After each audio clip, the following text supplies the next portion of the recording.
This game shocked everybody and changed the trajectory of chess. And I know we creators are guilty of using clickbaity titles sometimes, but in this case it is more than justified, both based on the story around this game and also the chess context. So, here we are in the World Championship match of 1972 between Spassky, the reigning champ, and Fischer, who is challenging the whole Soviet chess machine. It is the third game of the match, and at this point Fischer is losing 2-0. He overpushed in the first game and lost, and then he didn't show up for the second game because he didn't want to miss the latest episode of Shogun, and here we are in the third game. Spassky opens up with pawn to d4, and then after knight f6, c4, e6, we've got knight f3. Spassky invites black to play some calm choice, such as, the queen's gambit or the queen's Indian defense, but instead Fischer goes for c5, the aggressive Banco gambit. It allows white to see some space in the middle of the board. Also, black creates certain weaknesses in his position, but it leads to a very double-edged and complex position. Now knight c3, white simply develops, g6, black wants to put his bishop to this long diagonal, which certainly makes a lot of sense, especially given the fact that the bishop is truly barricaded across this diagonal. Now white goes knight d2, the move that looks very weird at first. White is moving this knight twice and then also blockades all these pieces, but in reality it's just a standard maneuver very well known for this opening. The knight aims for this square, which is considered to be an excellent square. From here it puts pressure down this pawn, potentially sometimes supports white with advancement in the center with e4, e5. And now Fischer goes knight d7. Anticipating white to land the knight right here, Fischer prepared to trade it off with knight to b6. Therefore, in the game, Spassky didn't went for it. Again, if knight c4, Fischer was ready to play knight b6 and to trade off this annoying knight. Now, in the game, instead, white played e4, just a normal move, grabbing the space in the center, also opening up this bishop. Now black develops the bishop, white does the same, both sides castle, so far so good, rook e8, putting the rook to a semi-open file and also putting some pressure to this pawn. Even though the pawn is currently defended, white has two defenders, these two knights, but it also makes it harder for white to move this knight to c4 because the knight needs to guard this pawn on e4.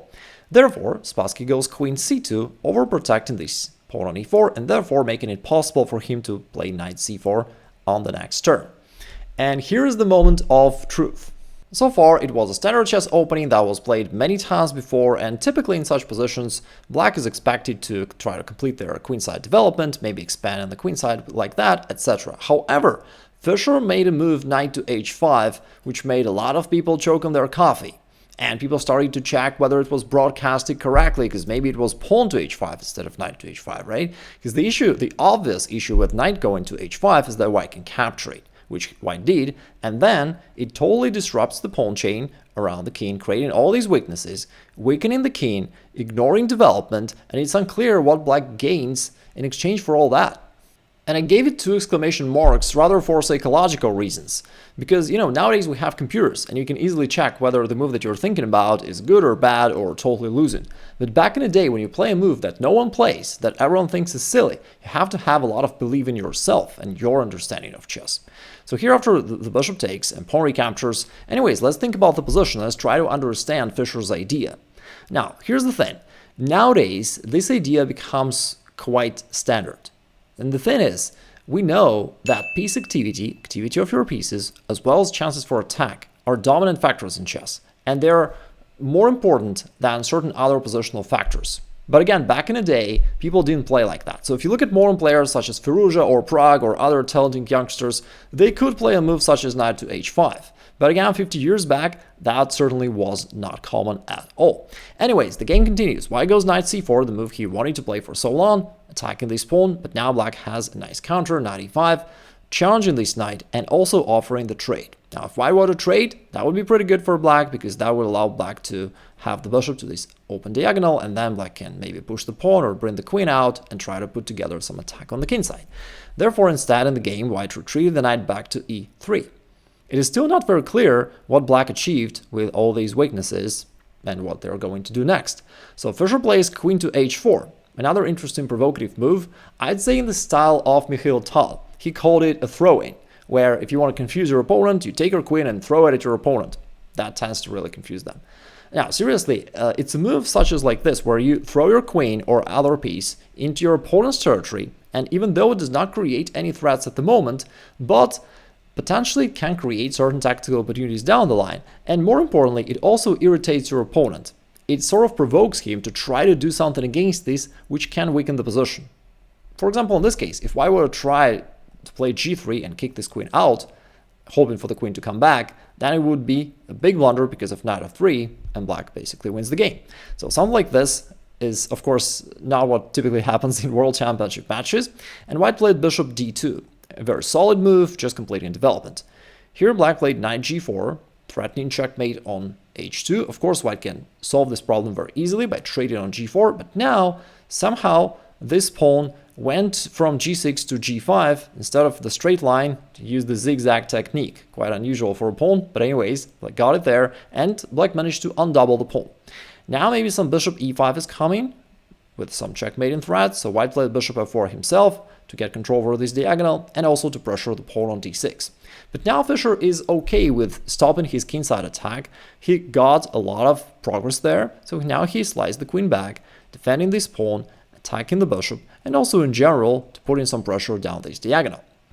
Now Spassky played g3, which is a positional error, and I'd say more of a psychological error. Now here's the thing, what's wrong with this move? Well, when the queen attacks this bishop on f4, the move that comes to mind first is just to retreat it back, right? But then, what Spassky was probably afraid of was black playing h5, h4, trying to attack the bishop. And indeed at first looks scary. If black could play h4, the bishop is trapped. But now it is white to play, and white has certain aggressive counter ideas, such as he can try to go knight b5 going after this pawn, which could be one way, or the other way is to play pawn f3, which is a pretty nice way, because not only provides potential escape square for the bishop, but even more so, it opens up this file for the rook, which stands opposite to the queen, and it also challenges all these weaknesses in black's position. Let's not forget that black is also undeveloped. He's got this weakness, he's got all these two advanced pawns, the queen is exposed, and it creates a very double-edged position where white is actually doing pretty well. But I would say that most likely, I'm 100% sure that Spassky saw this variation, but somehow he chickened out to go into this more complex and double-edged position, and instead, let me take this back, he played g3, which just tries to lock the position and keep everything defended. Now black does not have any attack on the king side, but so is white. And the situation becomes quite dull right there, but the problem for white is after bishop d7, black is ready to expand on the queen side, while white does not really have any counterplay, because he locked it for himself.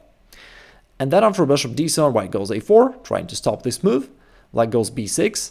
It's actually, by the way, a very known idea, positional idea, that if you want to prepare a6 and b5, you cannot play a6 straight away. That would be a big mistake, because in this case, after a5, white takes control of the square, and black can't get this pawn majority to move forward anymore, and after this, the position would be totally stuck, both on the king side and queen side, and it's probably going to be a draw. You can see how nuanced a chess game is. The move pawn a6 can turn the evaluation from basically being positionally waiting for black into a draw. Anyways, Fischer played, of course, the correct move. Pawn b6, white goes rook e1, just developing a rook, and also maybe in some hopeful future, white is hoping for e5, but in reality it's very hard to do that because black controls this square so many times. Black plays a6, continuing with his plan, rook e2, b5, challenging this pawn, potentially also ready to play b4 and to disturb the knight. Now white could trade on b5, but he didn't in the game because white doesn't achieve anything, and rather black will take control over the a file. So instead white played rook a to e1, once again stacking rooks and still hoping for e5, maybe somewhere in the future. Now Fischer played queen g6 also, which x-rays the queen right here, opens up the bishop, and makes it hard for white to do anything in the middle of the board. White played b3, just solidifying the queen side, and now rook to e7. Black also is ready, potentially, to stack rooks and to put pressure down to this pawn. By the way, an interesting moment. Notice that both of them refuse to release the tension. White doesn't take right here, black doesn't take right here. If you've been following this channel for some time, you know that to take is a mistake, and you see that strong players really try to follow this rule for as long as they can. Usually, if you force an exchange yourself, which doesn't give you any specific benefits, it only helps your opponent. So white plays queen d3. He's trying to attack this pawn and trying to kind of force black to do something, push forward or trade. But Fischer goes rook b8, just defends it and keeps the pressure going. Now white finally decided to trade on b5 because he prepared a nice little trick. He plays b4, offering black to just capture this pawn, which at first looks like, hey, why not to take it? But of course, Spassky couldn't blunder it. He prepared the move knight a2, and that was a really smart maneuver, because if white could execute it, notice that this pawn cannot be defended anymore. The queen controls this square. On the next turn, white is going to capture it and lock the position on the queen side quite nicely. Plus, from here, the knight can jump to c6 and disrupt black's position. So that would certainly give white a lot of counterplay.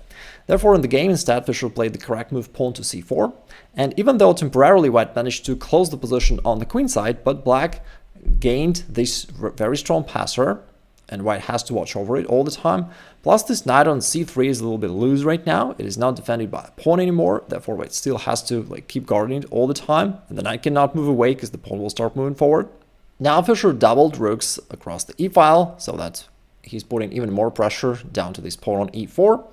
And white has nothing to do, really. He put his pieces to nice positions, but now he's totally paralyzed. The queen has to guard the knight.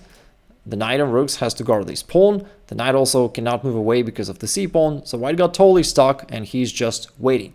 Now at this point, black realized that white has nothing to do, so he's just playing a couple moves to improve his position. Not really even to improve, but just waits a little bit, and then he finally goes for it. Black would wish to capture this pawn, but is guarded by the knight. So black trades off this defender and then snatches the pawn in the middle of the board. And after everything is traded, we got to this endgame where black is currently up a pawn. This pawn on d5 is also hanging. This passer pawn is very strong. And although in general, when we have opposite color bishops, they often lead to drawish endgames, but in this case the situation is totally different because we've got queens, not only bishops. And both kings are also weak. So for example, if white were to capture this pawn, which he didn't in the game, but just to show you, after queen takes d5, black would attack this bishop and then potentially play a bishop c6 and checkmate white. So with queens, the situation is totally different. It's not easy to create some fortress and just hold a draw. In the game instead, white played bishop h6, and then Fischer lightheartedly captured this pawn and then got checkmated. Now, I'm kidding, of course. These guys don't play like we do. Instead, he played queen g6 to control the square and to kick the bishop out, and now white goes bishop c1. The situation remains to be tricky, by the way. Although black is up a pawn, but this pawn is blockaded, and white wants to play bishop b2, establish this battery, and create a whole lot of threats. How do you handle positions like that? What do you think? Well, offense is the best defense. It's really hard for black to do anything against this plan, but they can disrupt it by being aggressive themselves. Fischer goes queen b1, go inside and also pin in the bishop. White tries to get the king out of this pin, but now black has some time to bring the bishop closer, and also it is now ready to attack. White goes king e2. Now white is ready to play bishop b2 and queen g7 checkmate. So what do? You keep attacking yourself. Black played queen e4 check. White does not have time to do anything. He played queen e3, offering an exchange of queens, which would certainly be a big blunder for black to accept. Then indeed we would have that drawish endgame with the opposite color bishops. Instead, Fischer goes queen c2, another forcing move. And after queen d2, this time black goes back queen to b3. Now it's not easy for white to create this battery, and black has some time. So black is ready to push the pawn forward, maybe play bishop d3, and the situation becomes quite critical for white. He goes queen d4, which was a mistake, but the position was already tough, and after bishop d3, white just resigned. The king needs to move somewhere, and then after, let's say king to e1, black can capture the other pawn with check, and then either keep attacking or push pawns forward, and black is winning. I understand that games like that are quite complicated, and in general positional chess is quite complex. That's why I have this free masterclass where I break it down into a few simple rules that you can follow to level up your positional understanding, planning, etc. So check this out up there and let me know what you think about the game, and I'll talk to you in my next videos.